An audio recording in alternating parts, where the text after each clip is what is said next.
Queen takes g3. Oh my gosh. There's a queen sack on g3 and that leads to mate. Oh my goodness, that is beautiful. The word sexy, we have to use it again, Daniel. Didn't, girl. It's not every day you destroy the world +1 in 24 moves, but that's exactly what Hikaru Nakamura did in the Speed Chess Championship final, the first game of the 3+1 section, and I just can't get enough of reliving this exceptional match. So let's check out this game. Hikaru with black, and after Magnus goes d4, we see knight f6, c4, e6, and now after knight f3, b6 from Hikaru. So normally you see a lot of d5 at the top level, but here we get the Queen's Indian defense, and after g3, Hikaru goes for this bishop b7 line. Tons of theory from bishop a6 as well. Now we get bishop g2 and bishop b4 check.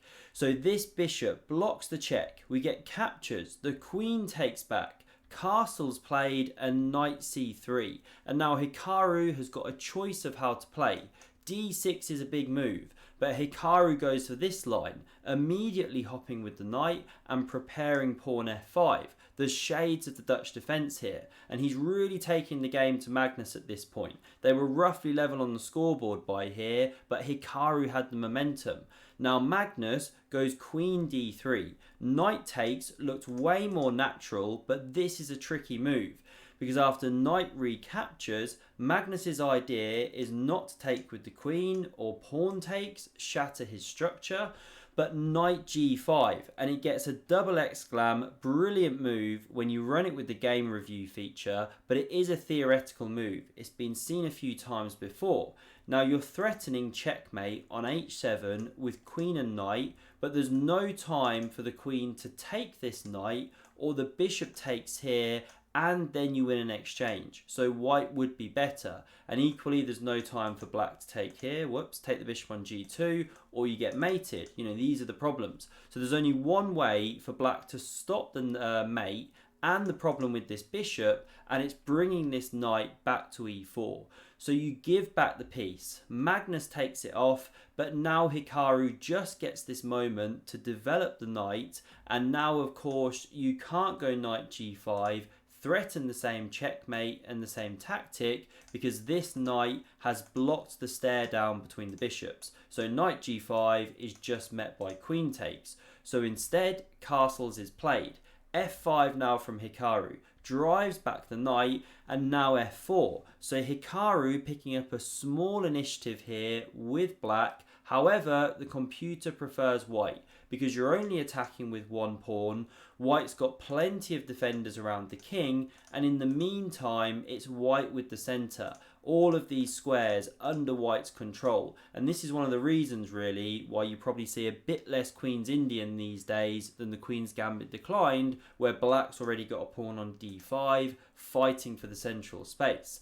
But now Magnus, he plays a slightly tentative move, queen d2. You know, the computer preferred to leave that queen there, just immediately develop a rook or go a3. Now Magnus is targeting this pawn, but queen f6 adds some defense. Now rook a d1, but Hikaru's got time for knight a5, bishop recaptures, this one takes back, and he's rerouting this knight into the attack. And here Magnus could just play something a bit more calm, like pawn b3, prophylactically defend c4 against the coming knight d6. But what does Magnus do? A very provocative move. He was almost a bit tilted by this point. He goes pawn e3, and this is where I had some fun drawing some paint, because instantly every one of us, right, wants to go f3, bring the queen in, checkmate using the old lolly checkmate as it's known. Now check out this clip, right, of Hikaru's face when Magnus plays e3, and some commentary gold from Daniel Naroditsky. On the other hand, he doesn't have his light squared bishop anymore, Amon. And he's just allowed the move f3. Girl, Magnus, calm down here. f3? Anybody? Any takers? Going once? So Hikaru ponders, what is Magnus playing at? He pushes on with f3, like, I don't trust you, what have you got planned here? I'm going to steamroll you. So e4 is now played by Magnus to stop the queen coming to f5 and invading on the light squares, but now Hikaru goes queen g6. Simple idea to come here or here, then into here and deliver checkmate. Now Magnus picks the right defensive idea against this, but the wrong square for this pawn. It was actually better sat on h3 there, because on h4 it's this big target. Now the idea of pushing that pawn is now if queen g4, you've got king h2 and you cover the square, you stop the attack for the time being. But the problem here, well, we're going to see, right? So knight d6 was played and instantly Magnus has got huge problems. 2 pawns are attacked, and what do you do about that? Well, Magnus defends both the pawns with queen d3, natural move, but actually he should have played b3, just chuck a pawn and grovel on in that position, a pawn down. But black significantly better. Magnus goes queen d3, but you can see the evaluation bar on the left there reacting. Why? Because the queen has just left the defense of the f4 square, which isn't covered by the pawn because this is pinned to the king. Hikaru pounces, needs no further invitation, rook f4, and he hits 2 pawns here, e4 and h4. So Magnus goes rook fe1. You just saw the bar race down, by the way. The computer doesn't always realize at first how bad this position is. Then it kind of catches up and thinks, oh crap, yeah, this is pretty bad, because this is just an absolute thorn in the side, of course. Now, after rook fe1, this pawn is covered 3 times, so you can't take there, and it's not wise to cash in and take here just yet, because you allow white to eliminate that really dangerous pawn. Black's still better, but not the best. So rook af8 played. To cover this pawn, renew this threat. So Magnus goes rook e3. Natural move, again saying, okay, if you take here, I'm going to take here. But Hikaru now finds a brilliancy, and check out his time. So he's on 1:48. By the time he plays this move, he's down to about 30 seconds. But it's time well spent, because he finds the absolute best move. Now, can you find the move? I mean, good luck unless you've seen the game. Not easy. So the move Hikaru plays here is the brilliant knight takes on c4. Now, what is the idea of this one? Well, we're going to see straight off the bat, because white's got nothing better but to capture that knight. You know, everything's collapsing if you don't. So Magnus does indeed take the knight, and now the rook takes here. And what's the whole point? Well, when you distracted the queen, now there's no longer this threat of taking that pawn on f3, and that is such a major attacking piece that actually it was worth preserving, giving up the knight, just to then keep this black attack going.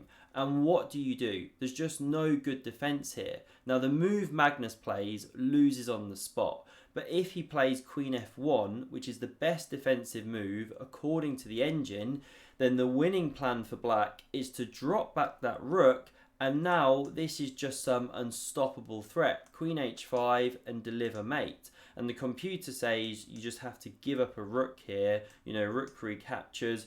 You're in exchange down, still significantly worse. If you don't, oh, whoops, sorry, I've clicked the wrong line. So queen f1, rook h6, Magnus, so now if you don't take the pawn, if you bring a rook up, threatening to capture the pawn, well, this is where you just get killed, queen h5, and you get mated. You have to actually give up the queen, still doesn't stave off mate, this leaves to mate.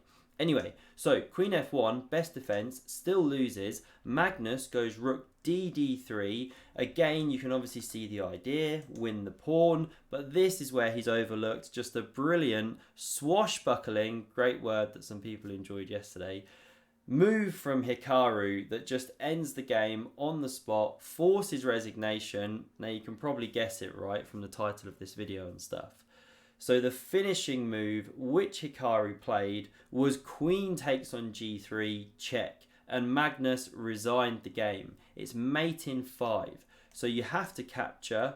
Now there's this pawn pushing with check. Of course, if you step to g2, the queen is made. So king f1, very natural, block the pawn. But now check with this rook, the king steps up. You make the queen anyway, the king sidesteps, and after it then comes back here, you can deliver mate in 3 different ways. Queen e1 mate, rook e1 mate, or there's rook h2 mate. So this is how the game could have finished. Just stunning from Hikaru. But Magnus begging for it when he allowed this pawn move into f3, cutting off his king from all of the defensive forces.